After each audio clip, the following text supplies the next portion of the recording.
Grow Disc Golf Day can be celebrated 365 days a year. I actually ran a Grow Disc Golf Day event last fall, and it was pretty successful, and I kind of want to share with you a little bit about that particular event. My wife and I actually invited some friends from church out to a 9-hole course. We did a quick clinic, we did a demo, and they ended up playing 9 holes of golf, had a blast. A year later, of those 12 folks that came out, 4 of them are die-hard disc golfers. One of them, ironically, actually takes care of the course out at the church, which went in since that event, so there's a 9-hole disc golf course at the church we go to. 2 of them I see on the course all the time battling against each other. My wife sees them in the dynamic disc store all the time buying discs, which is good.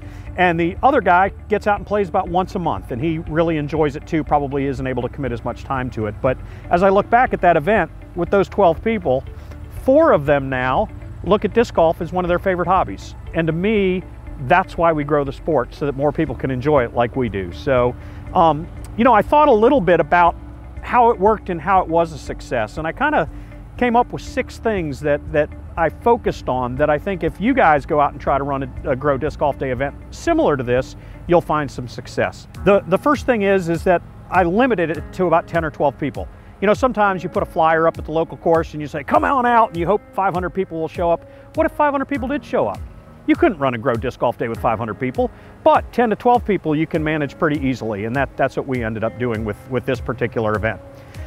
Second of all, we chose folks that already knew each other, and I think this is very, very critical. You know, I joke about this, you know, if my wife asks me to go to something and I don't know anybody there, I'm kind of, I don't know if I want to go there, but if I know everybody, it's easy. I don't have to get over that hurdle of getting to know new people. So if you choose people that already know each other, that I think, secondly, is an important key to making this successful. I happen to choose people from my church, as I mentioned earlier.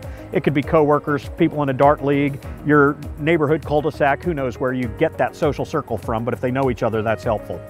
3, I chose a very simple course. It was a 9-hole course, no water, no chance of losing a disc, unless you're really, really bad, but no one lost a disc. It's really important. Find a 9-hole course that's simple. If you don't have a 9-hole course, choose an 18-hole course that's relatively simple, but only commit to playing 9 holes. For someone's first time out, I think that's a perfect number of holes to play. 4th, schedule it with a start time and an end time. I scheduled ours for 1 hour. I said, would you guys come out to Flint Hills Technical College disc golf course for 1 hour?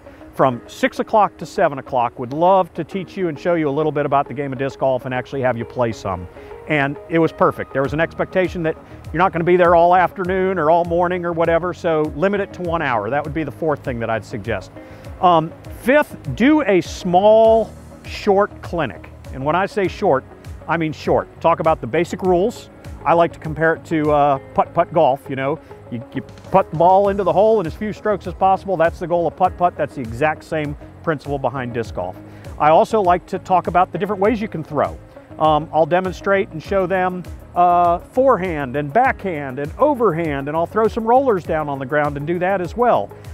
Again, it's more about fun than form. And I tell people, figure out a way that you want to throw it today and do that. We're not here to make you an expert disc golfer that has the perfect form that everyone's going to be looking at on YouTube next week for. So I like to do that, to demo the different throwing styles. And then I also like to talk a little bit about putting, get them around a basket, and then put a few into the basket, and kind of talk about the fact that once you get close to the basket, you either want to put it in 1 or 2, not 4 or 5. And they get the idea that you want to be a little more conservative when you get closer to the basket. And then finally, the 6th thing is you get them out and actually play. You know, I would say that 45 minutes of that hour were those guys in groups of 4 playing the course. And my wife and I, and we had another buddy that is also a seasoned disc golfer, we just walked with him, we encouraged him, we said, oh, that's a great shot, even if maybe it wasn't. You know, you're just getting them into the sport. So that was kind of my keys to success in the Grow Disc Golf Day that I conducted last fall. Again, 10 to 12 people, get them where they already know each other, that they're in the same social circle. 3, pick a simple course where they're not going to lose discs. 4, commit to 1 hour of time. 5, do a basic clinic just to show them kind of the ins and outs of what you can do on the course. And then 6th, and most importantly, just get them out there playing disc golf. And again, if everyone would do something like that this year and get, 2, 3, 4 people where disc golf becomes their hobby, their passion, our sport will just continue to grow. And that's why I love Grow Disc Golf Day.